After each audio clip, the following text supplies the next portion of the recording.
Chapter 35. And God said to Jacob, "Go up now to Bethel and make your living place there, and put up an altar there to the God who came to you when you were in flight from your brother Esau."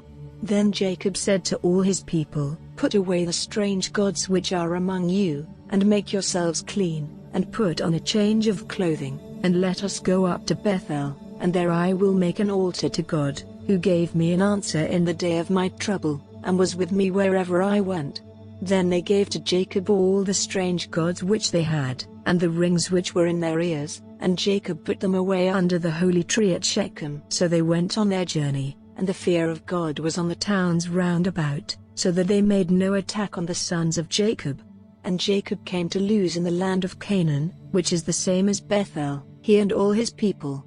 And there he made an altar, naming the place El Bethel, because it was there he had the vision of God when he was in flight from his brother.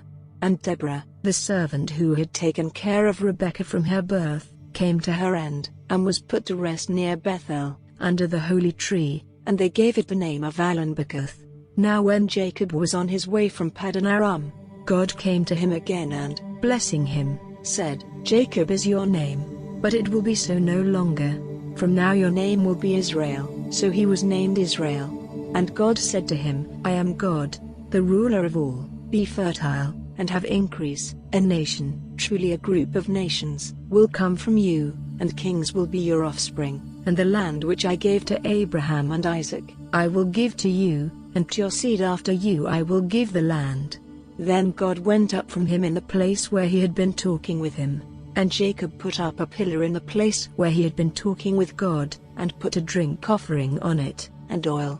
And he gave to the place where God had been talking with him the name of Bethel.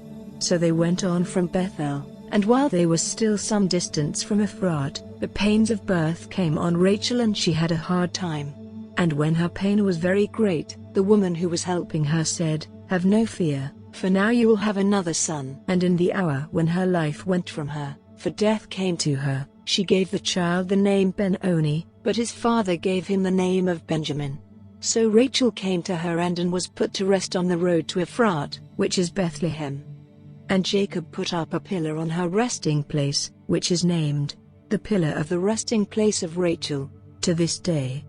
And Israel went journeying on and put up his tents on the other side of the tower of the flock. Now while they were living in that country, Reuben had connection with Bilhah, his father's servant woman, and Israel had news of it.